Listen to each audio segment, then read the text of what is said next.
जय हिंद भावी अधिकारियों। पीसीएस लेन चैनल में आपका बहुत बहुत स्वागत है। इस चैनल पर हमारे द्वारा मोस्ट इम्पोर्टेंट क्वेश्चन की सीरीज चलाई गई थी, जिसके लगभग हमने 22 से 25 वीडियो अपलोड किए हुए हैं, जिनको सदाबहार श्रृंखला भी बोल सकते हैं। जो बहुत ही महत्वपूर्ण प्रश्न थे उनको हमने व्याख्या के साथ बताया हुआ है और एक बहुत बड़े टॉपिक को कवर किया हुआ है। अब हमारे द्वारा इस चैनल पर आज से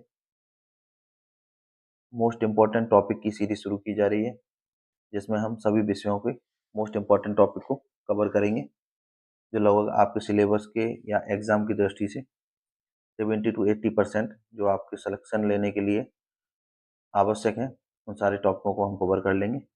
उसी क्रम में आज हम प्रथम वीडियो लेकर के आए हैं, जिसमें हम विदेशी यात्रियों का विवरण देखेंगे। क्योंकि देखा गया है तो प्रत्येक परीक्षा में यहाँ से एक प्रश्न, कम से कम एक प्रश्न तो ज़रूर पूछा जाता है। चलिए हम आज अपनी सीरीज को शुरू करते हैं। तो हम देखें तो भारत आने वाले विदेशी यात्रियों का क्रम क्रम की बात करें तो सबसे पहले यूनानी आए थे। यूनानी के बाद चीनी यात्री, फिर अरबी यात्री आए थे। चलिए आगे चलते हैं, हम एक एक करके इन सभी यात्रियों के बारे में देखते हैं। तो अगर हम यहाँ यूनानी लेखकों की बात करें तो हेरोडोटस बहुत प्रमुख रहे हैं ये। इनको इतिहास का जनक एवं हिस्टोरिका के रचयिता भी हैं। रोमन दार्शनिक सिसरो ने, एकदम नया है कि सिसरो ने इनको इतिहास के पिता की संज्ञा दी थी। इतिहास के पिता किसको बोला जाता है? हेरोडोटस को।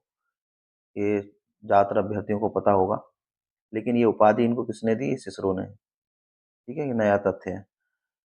इनका संस्कृति में अगर नाम की बात करें तो संस्कृति में इनको हरिदत्त बोला जाता था। चलिए आगे चलें। तो सिकंदर के साथ आने वाले यात्रियों की बारे में बात करें तो सिकंदर के साथ आने वाले यात्रियों में निरियाकस, आनेसैक्रिस, अरिस्टोबुलस और सिकंदर के साथ सेल्यूकस का राजदूत मेगानेस्तीस भी आया था। ठीक है, जिसने इंडिका नामक ग्रंथ लिखा था। अगर दरबार की बात करें तो मेगास्थीस चंद्रगुप्त मौर्य के दरबार में आया था और लगभग 15 वर्ष तक रहा था। तो 15 वर्ष तक रहा था, ये भी एक महत्वपूर्ण है, इसको आप याद रखिएगा। चंद्रगुप्त मौर्य के दरबार में आए थे, कितने वर्ष व्यतीत किए? तो 15 वर्ष व्यतीत किए। चलिए आगे चलें। तो हम यहाँ सिकंदर के बारे में जान लेते हैं। सिकंदर के बारे में, सिकंदर और पोरो या पोरस के बीच में 326 ईसा पूर्व में बेतस्ता या झेलम का युद्ध हुआ था। ठीक है, यहाँ से क्वेश्चन पूछता है कि किस किस के बीच में हुआ था, या अभी कभी ये भी पूछ सकता है कि कब हुआ था। तो आपको 326 ईसा पूर्व याद रखिए। अच्छा, सिकंदर के द्वारा बुकाफेला निकला बुकाफेला निकला या निकाया एवं सिकंदरिया, ये 3 नगर बसाए गए थे। कि बुकाफेला नगर आपसे पूछा जा चुका है, इसका निकला, निकाया, निकैया भी बोलते हैं, और सिकंदरिया, ये 3 नगर बसाए गए थे। अगर हम सिक्के ढालने की बात करें तो सिकंदर के द्वारा उलूक शैली के सिक्के ढाले गए थे। आपसे पूछ ले कि उलूक शैली के सिक्के किसने डाले, तो सिकंदर ने, या सिकंदर ने किस प्रकार के सिक्के डाले, तो उलूक शैली का सिकंदर से संबंध जोड़ के रखिए। इतिहासकार स्मिथ, इन्होंने सिकंदर के बारे में क्या कहा था कि सिकंदर आंधी की तरह आया और चला गया। तो कभी ये कूट दे के पूछ ले कि किसका स्टेटमेंट है, स्टेटमेंट दे के आपसे क्वेश्चन पूछ सकता है कि सिकंदर आंधी की तरह आया चला गया, किसने कहा था? तो इतिहासकार स्मिथ ने कहा था। अगर सिकंदर के आक्रमण की बात करें तो सिकंदर ने जब आक्रमण किया उस समय भारत के शासक घनानंद, जिसको अग्रमीज भी कहा जाता है, वो था। ठीक है, और भारत में रुकने की बात करें तो 19 माह तक, है ना, सिकंदर 19 माह तक भारत में ठहरा। चलिए आगे चलें। यहाँ सीरिया नरेश एंटियोकस का राजदूत डाइमेकस, ये बिंदुसार के शासनकाल में आया था। तो सीरिया नरेश एंटियोकोस का, ठीक है, एंटियोकस का वो राजदूत था। तो डाइमेकस किसके दरबार में आया था? बिंदुसार के शासनकाल में आया था। कभी ये पूछ ले कि कहाँ था, तो ये एंटियोकस का राजदूत था या सीरिया का राजदूत था। और मिस्र के शासक जो टॉलमी फिलाडेल्फस द्वितीय थे, इनका राजदूत था डायनोसियस। ये अशोक के शासनकाल में आया था। कई बार मिलान के लिए दे सकता है। तो जो डाइमेकस है वो बिंदुसार के शासनकाल में आया था, और जो डायनोसियस है ये अशोक के शासनकाल में आया था। चलिए आगे चलते हैं। अच्छा, प्रथम शताब्दी ईस्वी के एक अज्ञात लेखक द्वारा एक किताब पेरिप्लस ऑफ द इरिथ्रियन सी लिखी गई थी। ठीक है, ये है पेरिप्लस ऑफ द इरिथियन सी, जिसे समुद्री व्यापार की गाइड के नाम से जाना जाता है। मैंने केवल इसीलिए इसको डाला था। इसके बारे में, भारत के बारे में बहुत कुछ जानकारी मिलती है यहाँ से। एक अज्ञात लेखक तो हैं, लेकिन अगर कभी आपसे पूछ ले कि समुद्री व्यापार की गाइड किसको कहा जाता है, तो पेरिप्लस ऑफ द इरिथियन सी को कहा जाता है। एक अच्छा, ये मेरे को वो मिला था बिंदु, अ, अच्छा तथ्य है ये और यूनिक है। अभी तक ऐसा कभी पूछा नहीं गया है कि समुद्री व्यापार की गाइड किसको कहा जाता है, तो आप लोग याद रखिएगा। चलिए आगे चलते हैं। तो टॉलमी ज्योग्राफी की रचना 140 ईस्वी में, तो चाहे इनको याद रखिएगा। ज्योग्राफी की रचना किसने की, तो टॉलमी ने की थी 140 ईस्वी में, जिसमें उन्होंने नक्शा बनाने का सिद्धांत तथा सिंधु से लेकर गंगा के मुहाने पर स्थित नगरों के बारे में विवरण। तो अगर कभी आपसे पूछ लिया जाए कि सिंधु से लेकर गंगा के मुहाने पर नगरों के बारे में विवरण कहाँ पे मिलता है, तो टॉलमी की ज्योग्राफी में मिलता है। या नक्शा बनाने का सिद्धांत, तो टॉलमी की ज्योग्राफी में। चलिए आगे चलते हैं। प्लिनी द्वारा नेचुरल हिस्टोरिका, जिसमें उन्होंने भारत और रोम के बीच में व्यापार के संबंधों की बात की थी।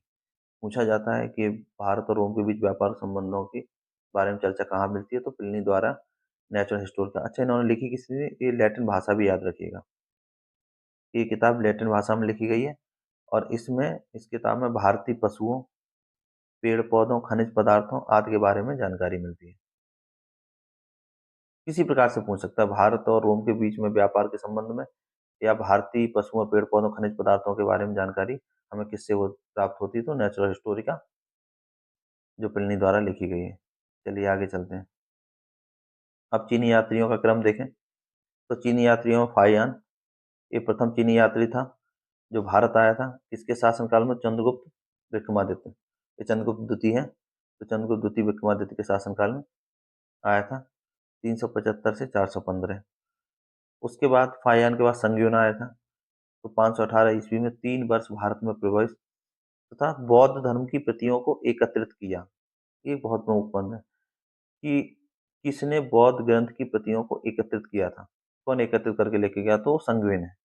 ठीक है, वो फाहियान नहीं, संग्युन है। याद रखिएगा दोनों को।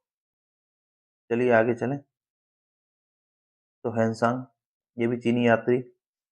हैंसांग के तीर्थ यात्रियों का राजकुमार, एक तो इनको तीर्थ यात्रियों का राजकुमार तो हैंसांग को कहा जाता है। 16 वर्ष तक भारत में प्रवास, 16 वर्ष तक भारत में, उस 16 वर्ष में से 6 वर्ष नालंदा विश्वविद्यालय में अध्ययन। इनका अध्ययन वृतांत की बात करें तो सीयू की, उसको सीयू की बोला जाता है। तो सीयू का संबंध किससे, ह्वेनसांग से है। और है क्या ये, तो इनका जो भारत में 16 वर्ष इनका जो यात्रा वृतांत था वो है।